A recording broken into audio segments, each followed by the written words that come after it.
This song features the great guitar playing of Steve Cropper, who helped write the tune. It's got easy chords, a nice easy strumming pattern, and it's got a bunch of great riffs like this one.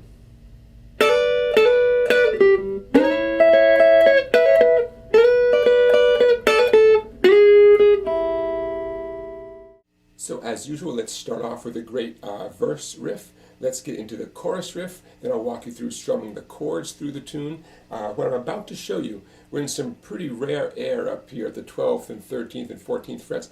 What I'm about to show you, you could do it down an octave. So every number you see me play, every number on the screen there, you could subtract 12 frets, 1 octave, and find yourself down in a familiar territory down there in open position. So I encourage you to do that as well, okay? But instead of doing it down an octave, let's do it in the authentic style, way up here between 12 and 17 and 15, all that kind of stuff. Okay, so the first verse happens without any little guitar fills. So what we're talking about now is the fill that comes in, the little riffs that come in during the second verse. So, left my home in Georgia. So we have the 3rd string, 12. Now you know this, 12 is the 2 dots right there, right? That's your friend, 2 dots is your friend. So we have left my home in Georgia, and basically right in the word Georgia, we hear 12, 14, 15, 16. Now keep whatever finger handy there at 16, because the next thing is nice little high arpeggio there. Now 15 and 15, you're going to use your thumb and your middle finger to do a hybrid approach. So my thumb is plucking down, my middle finger is plucking up at the same time. I like to use my 2nd and 3rd fingers here, 15 and 15.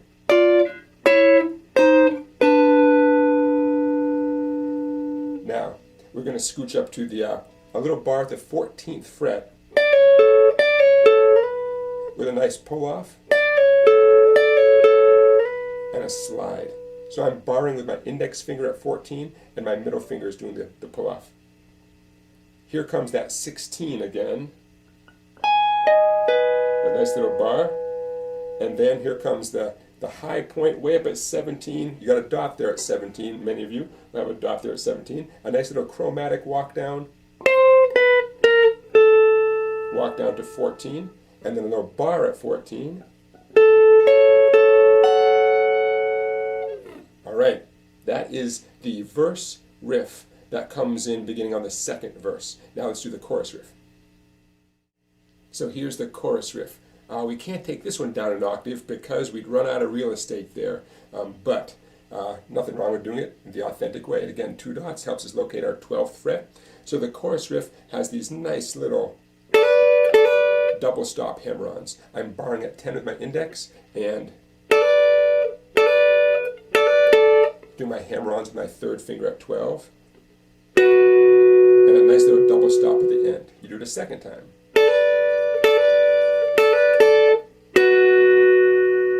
Now the 3rd time, it starts,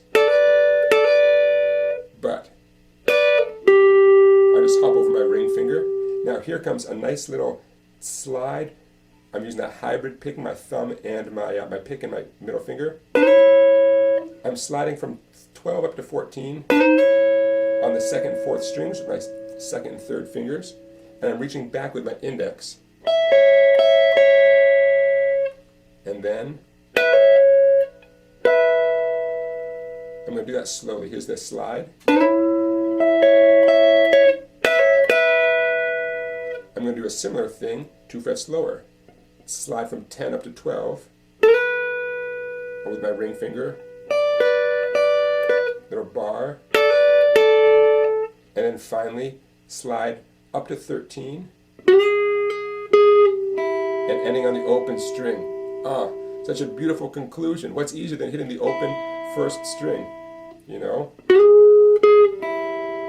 There's almost a sense of humor in having that whole riff end with the open 1st string. What a great sound. Okay, there's the chorus riff. Now let's get into the chords so you can strum your way through the whole tune.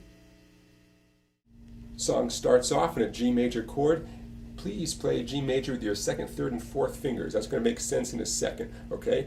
Even though you might usually play G a different way, I want you to start off with a nice G major using those fingers and your index finger free up here. In terms of your strumming for this tune, steady down-up strumming like this.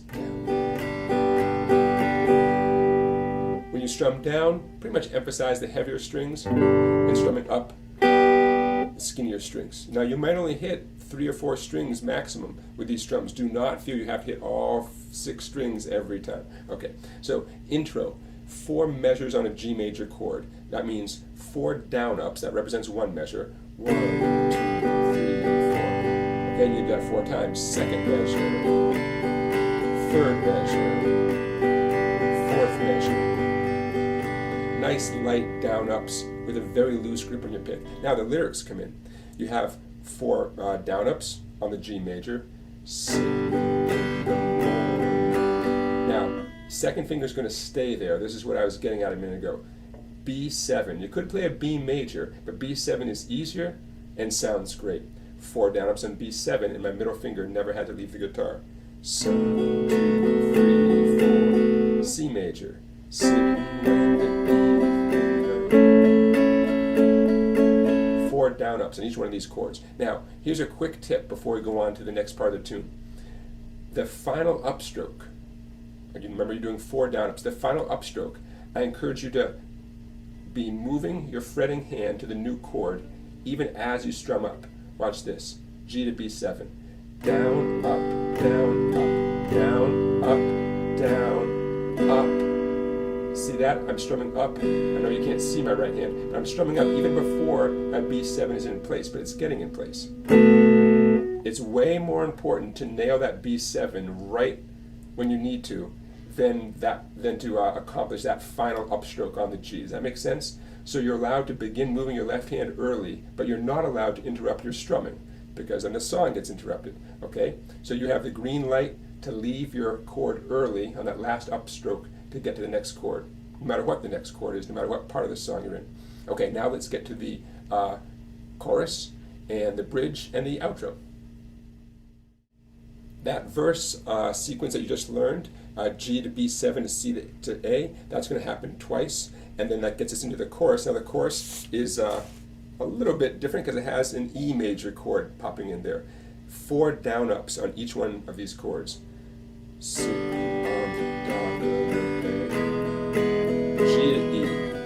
G to E again. G to A. Here comes the A. Wasting time.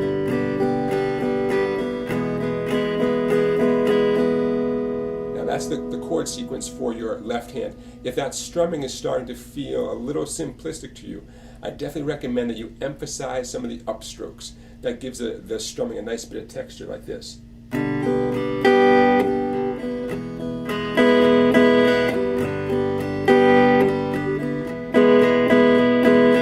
still doing the same number of downs and ups and all that, but by emphasizing the occasional upstroke gives a nice sense of rhythm. Okay, so we've covered the verse and the chorus, and when that happens, the whole song repeats back to the second verse and chorus, and then it's time for the bridge. Bridge is only a little bit different for 2 reasons. We change chords a little quicker in the bridge, and the bridge has an F chord. And if you're not confident about the F chord, I'm going to put a link in the description of this video on some options for you for playing the F chord, because there's more than one way to do it, and there's some ways that are relatively easy. So you have that to look forward to. Check out that video link in the description. So the bridge, 2 down ups on G, 2 down ups on D, and 4 on C. And then you repeat that sequence again. Everything is the same. G to D again, 2 times each. Can't do it 10 people. Now watch out, tiny twist. Only 2 on C.